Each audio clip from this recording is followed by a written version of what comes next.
I'm David with EV World News. We're talking about electric vehicles, green energy, and the stock markets. I'm back on a Wednesday with our resident engineer, Mike Herzog. How's it going today, Mike? Glad to be back, David. As always, it's a beautiful-ish Wednesday, except it's cold and rainy. Afternoon rain. It's getting there.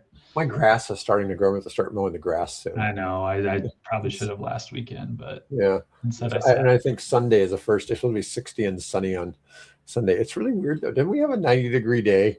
We did, like last week or 2 weeks ago. I mean, that had to have been some kind of all-time record for that. It's close. They're going up and down, left and right. Anytime you get into the 90s this time of year around here, you're flirting with the record. Yeah, that was and then of course it's supposed to freeze at least 2 nights this week. Yeah. Yeah. So that's the discussion, not to talk about Nebraska weather, but we're Nebraskans, so that's what we do. That's but what it's we do. So many people I've talked to are flipping back and forth between AC and heat, almost on like multiple times per day. It's in the morning, it's real cold, but by the afternoon, it's nice and toasty. Well, yesterday, we started off the show by Bill showing the power grid for the area, showing how much of it was wind, and we were up in the like 2/3 range for the region. For the entire Midwest was all being powered by wind power, and I thought that was kind of interesting. So, yesterday we did talk a lot about data centers and energy use, but I want to bring this up with you on here. So U.S. data center demand is projected to hit 74 gigawatts by 2028. That will be a 49 gigawatt shortfall. They want 74. That means there's only going to be expected to be 25 available. We need another 49 gigawatts of power. That's the shortfall is equal to Canada's entire annual consumption of energy. I mean, the short answer is like we can't do it. I mean, that may be what the demand is, but it's not going to work. I mean, the power is not there. The power is not there. No, just like that little city that said, "Oh, we can get some transmission lines." Like, what's that going to do? What's that going to? Where are the electrons going to come from? Yeah. I mean, that is truly it's the challenge we're seeing right now. The new model that the industry is seeing, which is scary and different, but it's bring your own generation. And I know we've talked about that before and what it looks like. It's scary from a grid planner standpoint, because I don't know who's maintaining it. I don't know what they're doing. Can we count on, everything like that? But it's the only answer. The problem is when we're talking 2028, like that's equipment lead time. I mean, even if you put your orders in today, you're not going to have the equipment you need by 2028. So the numbers we're talking about, I know we've said it before, they're just like it's the size of Canada. People talk about gigawatts like it's no big deal. Yeah, it's just a couple gigawatts here. Well, could we change that from 100 megawatts to 250 megawatts? So a population of like 100,000 people, like no big deal. Yeah. So I'm working with a waste to energy provider to sell power to a data center going in northern Florida. They're just a small data center that needs 2 gigawatts. It's insane. It's insane. Which isn't small by any stretch. Yeah. Okay. But, they made it seem real casual, especially when you compare it to the 2 8-gigawatt data centers, the one in Texas and that Virginia that are going in, that are both off grid, but somewhat. They're still going to be connected to the grid, but they're getting all their power from other places. But it's all, it's funny because I was telling Bill, the company in Florida, their website has all these pictures of solar farms. It's like they can have all the solar farms they want. They have 3,000 acres under contract. That'll produce 600 megawatts of solar, but that's only the equivalent of maybe 40, 50 megawatts of natural gas. Yeah.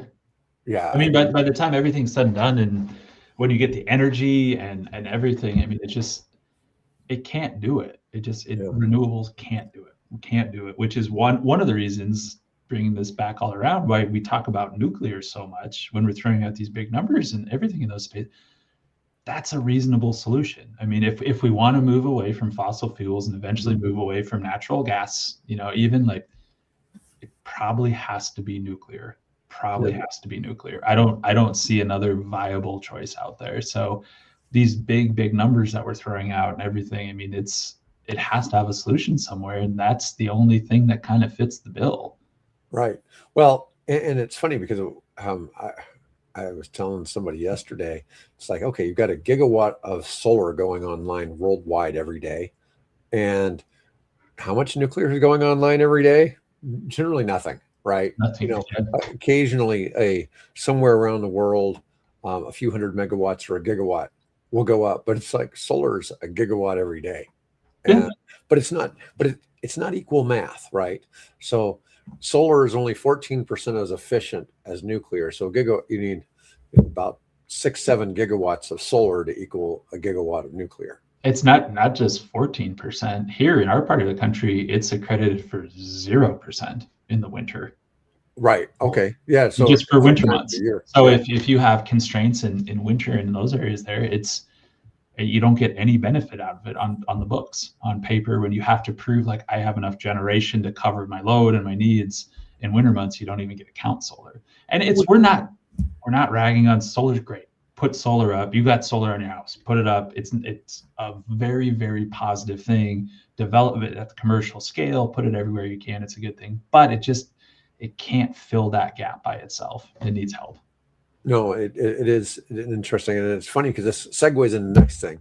So renewables are expected to be 100% of new U.S. power capacity in 26. So for this year, here's where this is kind of working. Fossil fuels are flatlining in the U.S. to some degree, which I'm not sure exactly why. The EIA projects zero net new capacity from coal, oil, or gas in 26 in the United States. And so I don't know if facilities are being shut down or what's going on. It has to be, right? It has to be decommissioning of older facilities and then bringing, because that's the short-term answer. It's gas. I mean, everybody's putting in natural gas. Right. So it's kind of how, I don't know how that statement. Yeah. EIA is the right people. I mean, they're the ones who know and study all that stuff, but there's got to be something else going on. Yeah. So, and that was something I was kind of wondering about. I looked there was a pretty extensive article on the topic, but solar is dominating with expected 41.5 gigawatts of utility scale solar in the United States, plus 22 gigawatts of battery storage, plus 14 gigawatts of wind, almost 10 gigawatts onshore and 4 gigawatts offshore. Renewables hit 36.6% of total capacity in January. January 26 generation was 25% renewable, which was up 11.5% year over year. Solar was up 15.3%, wind up 1.9%, hydro up 30%. Did a new dam just turn? I thought they were shutting dams down. In the Northwest. I thought that was a big deal. For those watching, hydro isn't a real big part of the U.S. power grid, except for like Washington State. Yeah. It does exist in other places. I'm sure we probably have a dam somewhere here in Nebraska generating a little bit of power. Just so the other big stream for that is the Missouri River that we're on. It was big Corps of Engineers projects. So there's huge reservoirs that are all have hydro dams on them. So like Gavin's Point, just north of here, has hydro on it. Yeah, no, I'm just saying it, but it isn't. No. It's almost statistically insignificant. And if it's one of those, God, if we had it, it'd be great. I mean, it's base load, it's dirt cheap. The Pacific Northwest has some of the lowest power rates in the world because it's all hydro. Right. Yeah, it's just funny to see some of that. Coal fell 12.8% and gas actually dropped 3.4%. So somewhere somebody's shutting down gas power plants. God, it doesn't make any sense. I don't know how to reconcile that in my head. When everyone I talk to and everything I see, it's all the generation proposals for gas. Yeah. Basically, right now, you can hate coal. We pretty much do hate coal in this show, but you could be burning wood right now and you could sell the power. So I mean, there's such a demand. Bunker fuel, man. Yeah. That's trash compacted. Trash isn't a bad one. Trash is actually that's kind of reasonable. But that's a good one. But it's just, it's hard to fathom that despite what the current administration feels about renewables, that's really where it's at right now, and the growth for 26. At least what's in now, all those LNG ones, like we're talking about for these data centers, those aren't going online this year. Good point. Good point. Maybe that's what it is. It's just we got a year delay on everything. There's an absolute tsunami of LNG going onto the grid. Okay. Yeah. Good. In the next couple of years, that's just not 26. Yeah. Maybe that's a super unique little snapshot of before the storm hits. Yeah, but a lot of times when you're quoting statistics, you have to have a kind of a frame of mind in it that maybe 26 is an anomaly, right? So, maybe next year we get 20 gigawatts of new LNG production. You know what? I like your tsunami analogy quite a bit, because you know how it's like the ocean goes out for a little bit before the wave hits. Maybe this is just that little tiny bit of the ocean retracting. It rolled back 3.4%. Yeah, it rolled back 3.4% before. And it's about to hit us with 30. Yeah, no, it's going to be. I'm sure that we're going to just see everything kind of turn on its head, and LNG just all of a sudden, be like 2/3 of power generation in the United States all of a sudden, just because of what is going on with data centers. So it's kind of startling to see that. All right, here's a fun one. Toyota's got a new $22,000 luxury EV. Got 3,100 orders in the first hour. Is that an oxymoron? I don't. It's the B27. Oh, I'm sorry. It's the BZ7. I'm reading a Z as a 2. It's the BZ7 sedan. You're going back to old bomber. Bomber numbers again. That's good. And there was a B27. They're building it in cooperation with Huawei, Xiaomi, and Momenta. They're making this thing in China. It's launched at $21,500, has LiDAR, 700-kilometer range, which is, wow, that's almost 400-mile range. Miles. Yeah. Advanced smart cockpit features. It's Japan's strongest EV push yet. 3,100 orders in 60 minutes signals Toyota is finally serious about competing in the world's largest EV market after years of hybrid dominance. At 22,000, this undercuts most Western EVs and shows how Chinese tech partnerships enable radical cost reduction. It's crazy that we used to look at Japan as being the model of efficiency in the car industry, right? Yeah. But they're not anymore. It's China. The Toyota process, the Kaizen process, that was all Toyota. Yeah, I mean, it's China now. China has figured out how to make cars, and that's I don't want to brush past that of Toyota partnering with a Chinese automaker. I mean, just the history between those two nations and what that means and what that looks like. I think that's a very significant announcement. They see the writing on the wall, right? It's kind of wild just seeing some of this. I mean, America's going to get hit in some way by all this. Now, did you say that they're partnering with Hawaii? Yeah, Huawei or Hawaii. It's Huawei. Now that company. Oh, Huawei. Okay. Is it Huawei? Yeah, I think so. I thought you meant the state of Hawaii. Oh, no. And I was like, I've always pronounced it Hawaii. That's interesting. Wow. Yeah. Okay. Yeah, that's the company that's their cell phones are banned in the United States. Yes. Yeah. But probably rightfully so. Probably rightfully. Yeah. Hey, well, we're not praising the Chinese government. Okay. So we'll make that clear. China's a bad actor and all kinds of things, from everything from devaluing their currency. It's human rights. They're dirty players in the export markets. Okay. There's no question they're not clean players in the export markets, but they are a country run by engineers, and we are seeing marvels of engineering come out of that country.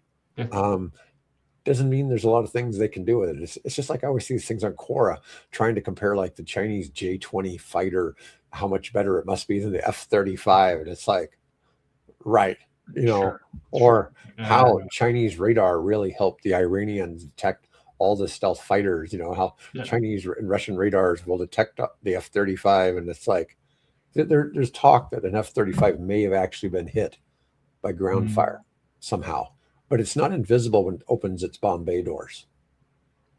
Interesting. Yeah, but Yeah. it returned to base. Yeah. So But it it wasn't actually might have shot down, but taken one did take damage from something. Might have hit a bird. it. I mean, we really don't I know. would not bet against the U.S. military technology. Yeah. Just saying. Just saying. I mean, there's so many drones in the air, the damn thing could have flown into a drone. Yeah. I mean that's when we talk about those things, I would not not discredit the U.S. or if think of all the stuff we know about. Think of all the stuff that there must be that we don't know about that's out there. It's just Are you familiar with Anduril? Yeah. Okay. So most of us know. Are they their own, or are they subsidiary of Palantir? No, they're their own. They're their own thing. This young guy, he's in his 20s as CEO, and he started out they're making jet drones. They're making them basically out of commercial jet products. So it's not like super high tech. They look stealthy, but they're not really stealthy. Or maybe they have some stealth designs, but they don't have stealth materials. So what the idea is, a pilot going into dangerous territory might have 2 or 3 of these Anduril drones with them that maybe take the flight officer behind them is the weapons officer is controlling, but they're semi-autonomous. They don't necessarily need input. They could be used to strike targets. The F-35 could control them to go strike targets.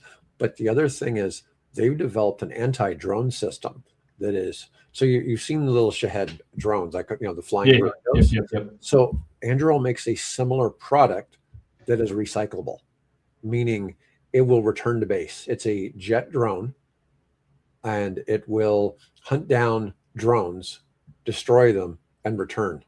So as opposed to they're always talking about how the Shahed drone probably doesn't even cost $20,000, and we're shooting it down with a multi-million-dollar missile. Yeah. The Anduril one is even much cheaper, and it's far cheaper to operate. And they've got them running now all over the Middle East. At least on the friendly side of the Strait of Hormuz, and they were showing how it uses AI to track likely places, and so these drones will be loitering in the zones, waiting for the smaller drones to come along, and then they'll pop cool. The founder of it, it's on one of the videos my kids watch, where they're talking about anti-drone technology and how to design it. Because I think he started one of the VR headsets as a kid. Like, wow, he dropped out of high school and I think made like the Oculus headset that he uses now. So, and then he moved on to this drone, and it's a real for kids. It's not heavy in the military, but it's here's how you stop drones today. Like, here's the problem with this. If you try to shoot a drone down with the laser, I can put a 10-cent pie tin underneath it that deflects the laser. So, what is the next step? Well, we can try to scramble its communications. We can try this. We can try. I don't know. The kids loved it. It was really, really interesting. Yeah, it's pretty crazy to think about all the different things. Well, you look at in Ukraine how both sides are using these fiber optic cables. Yeah. So they can't be jammed. And now there's like spider webs of fiber optic cables. I'm like, who's making all this damn fiber optic cables? Because we're talking miles of, or more of spooling coming out of the damn drone as it's flying to the target. And it's hard to imagine. I'm sure that stuff's light, but when you start talking to miles worth of even adds up. Yeah, adding up. Data sets they have gotten out of that conflict, the Russian-Ukraine conflict. It's changed the world. It has changed warfare because it's how drones operate, what they're doing, how they're monitoring, how they're reprogramming. I mean, they have like 3 or 4 years of drone data that they're training off of right now to improve that. It's really, really terrifying is maybe the word for it. I was watching a professional skeet shooter has some videos on YouTube of him defending targets from drones, and them trying to come in with a drone swarm to try to attack. They try to duck hunt style or Space Invaders style. And he's with the shotgun just popping them off, but he still can't get every one. Yeah. But he's considered to be like one of the top 2-3 shooters in the world, and they still could get somebody. I've heard that from people in the armed forces, that it's the most terrifying sound when you hear a drone, and if you're in a Hummers, it is all hands on deck, and everybody pulls out their firearm, and you have to take it down as fast as you can, because it has no conscience, and has a grenade duct tape to it that its only purpose is to go hit your vehicle. Yeah, well, it's just wild to think that that's where things have come to, right? Yeah. They're coming up with all kinds of ammunition now that will explode like a shotgun and spread and hit the things and stuff like that. But I thought the Anduril thing was like, wow, that's crazy. Well, I've heard that's what's killing the Strait of Hormuz right now. It's underwater drones. It's just little take drone technology, but turn it into an automated torpedo, and we don't have any answers for that. And that's what's killing the Strait right now. Yeah, I hadn't seen that. That's actually it's pretty novel what people come up with for weapons systems, isn't it? Yeah, I mean, it was one of those people. Oh crap! Like the water is swarming with these things. Huh? Yeah. Yeah. Well, the Iranians are clever, if nothing else. But, yeah. But you got to be right when you're on a budget. Yeah. It is amazing what people come up with. All right. Texas $50 billion clean energy boom is being derailed by fossil fuel politics. Now there was go figure. Oil state. Well, the Inflation Reduction Act had a lot of different features explaining, ways that, providing investment in green technologies, right? And Texas expected $50 billion in wind, solar, and hydrogen investments under the IRA, promising to reshape rural counties with jobs and tax revenue. But the anti-wind backlash has been funded by fossil fuel donors. Political groups backed by oil and gas interests worried about eroding margins have slowed or halted development through local opposition campaigns. Communities now clashing over land use, water rights, and transmission infrastructure as the fossil fuel lobby protects existing generation assets. It's funny. Yesterday, Bill and I were talking. There's a company that was disposing of 4,000 wind turbine blades, and they haven't actually done it. So now there's both civil lawsuits and criminal attempts to go after them. And some of it, it was interesting concept, but one of the best designs I'd heard of ways to get rid of them was to use them to backfill coal mines. Yeah, I was going to say, go find a quarry somewhere and backfill it. Dump them in, or go to the middle of the ocean and push them overboard. Yeah, he was asking if my friend who recycles styrofoam could take them in, but could do anything. They're fairly, they're not completely indestructible, but they're pretty hard to break. I would imagine so. I mean, they take a beating up there. Yeah, I think they're designed to be somewhat fireproof. So I think there's a challenge there in trying to. Probably a real challenge in trying to recycle them. They've got to come up with. Apparently, there's been some moves to come up with some more recyclable designs. Okay. But they just really haven't been implemented. So that's going to be something a little bad. All right. EV manufacturers cancel and delay U.S. models.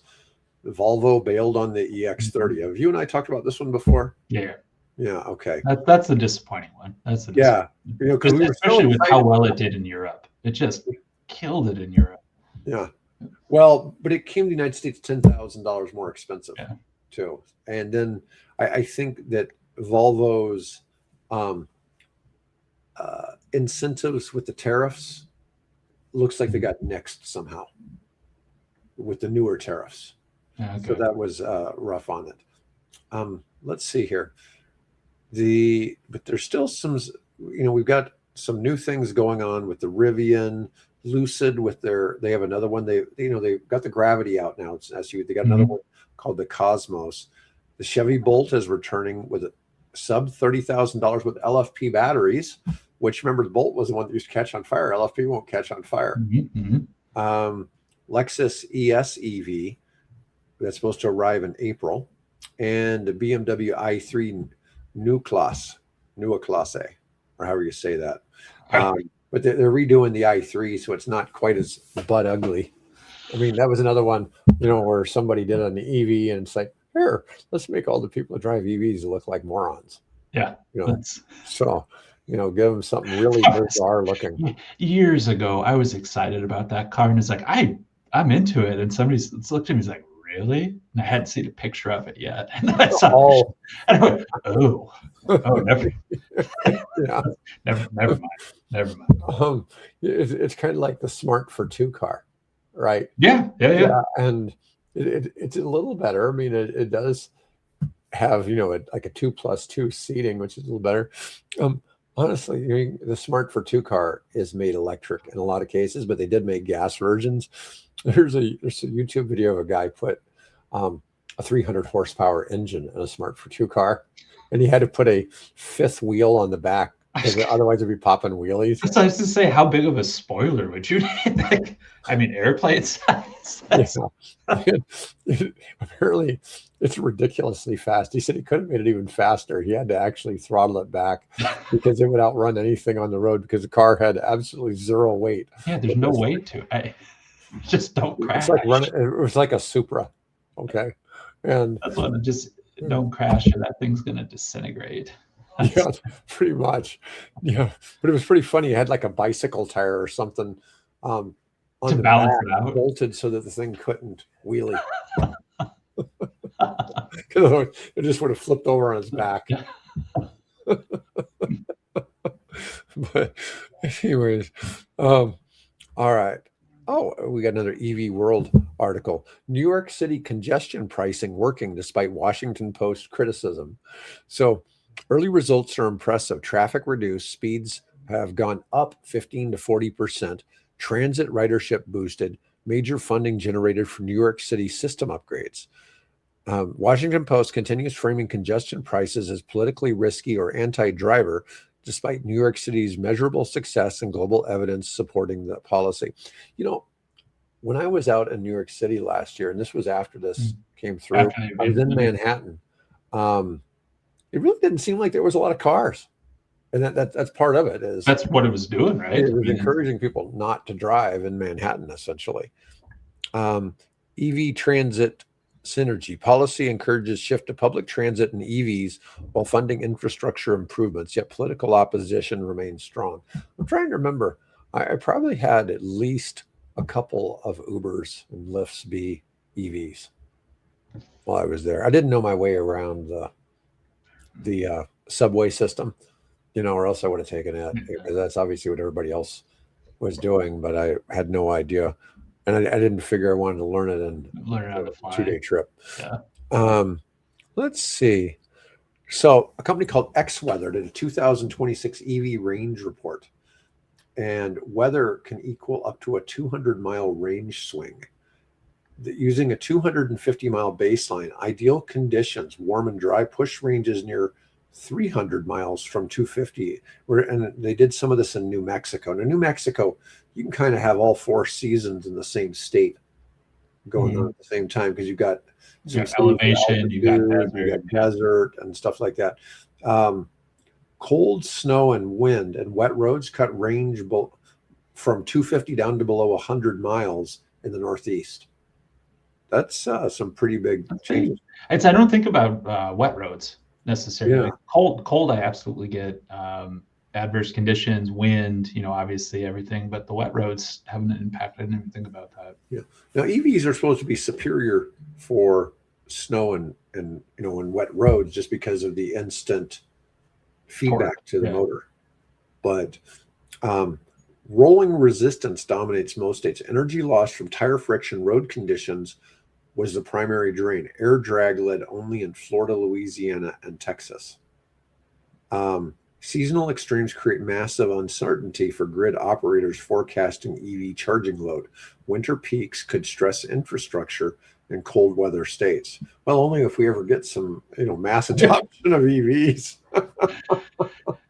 But I think that's the risk. So for forever grids, our part of the country, if it's warm, it's focused on summer because AC drives it. And like we talked about earlier, solar's not accredited, in the summer in this part of the country. And with data centers coming on and their flat load profile throughout the year, like winter's becoming a concern. Winter's a major concern now. And knowing that EVs consume more energy when it's cold and in those conditions, it does add up. But some of those headlines and putting it like it will do this or people are I don't know. It's a little played out, I think, from the EV space. It's not what people are thinking it was going to be. So a company called StarCloud has raised $170 million in a Series A round to build data centers in space. They're kind of doing a little bit of what Elon Musk is talking about. And interestingly enough, they did use SpaceX to launch their first satellite in December, I think it was. And it values the space computing company at a $1.1 billion valuation, making one of the fastest startups to reach unicorn status after graduating from Y Combinator. And let's see here. StarCloud has raised $200 million total and launched its first satellite with an NVIDIA H100 GPU. Oh, it was in November. They'll launch a more powerful version, the StarCloud 2, later this year with multiple GPUs, including an NVIDIA Blackwell chip and an Amazon Web Services server blade, as well as a Bitcoin mining computer.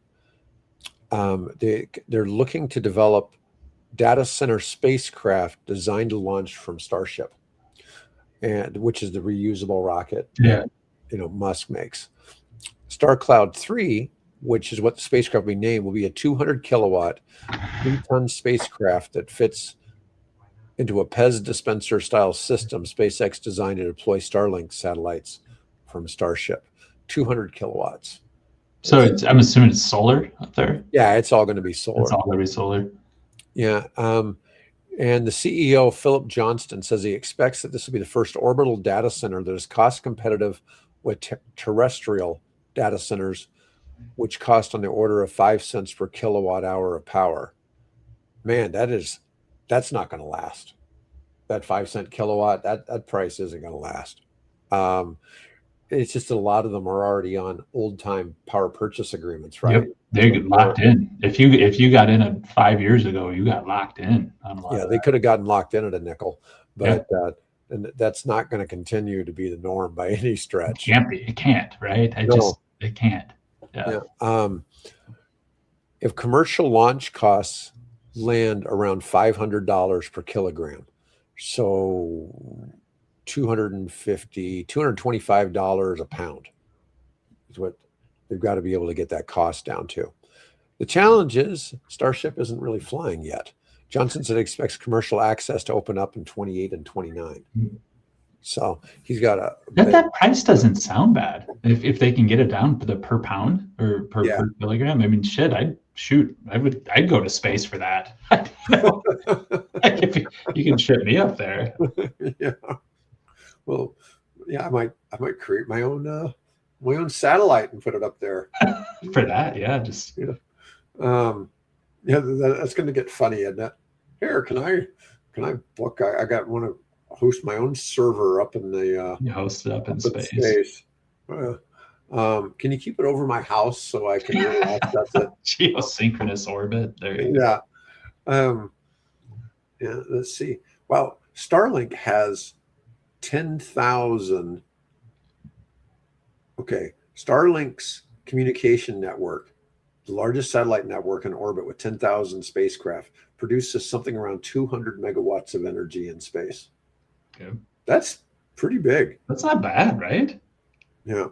Oh, it says, well, data centers with more than 25 gigawatts of power are currently under construction in the U.S. Okay, that has to be combined. That's combined. That's not a single. That's not a single. Yeah. But when I read it, it's making me think it was one. It's like, what? Instead, the state of Connecticut's going to become a data center. Right. The state of Virginia is pretty much there. But I thought that this was a pretty, It's cool. Yeah. I mean, the numbers are off, but I'm glad to see people are looking at that. I mean, it's not a bad idea. Yeah, the whole idea that space will keep the computer cool. It keeps it cool, and you get higher radiation, better solar output in space. I mean, it's sure, go for it. What about when you got to reboot that damn thing? Can you go up there and you press the power button on and off and restart the damn thing? Yeah. I don't know. It's just wild what people come up with. I mean, it's just so hard to fathom that we've come to this point. That's where some of this is going. Anyways, Mike, I want to thank you for coming on today. Folks, thanks for watching. And I'll be back with Bill on Friday, and Mike will be back with us next week. Otherwise, folks, have a great day.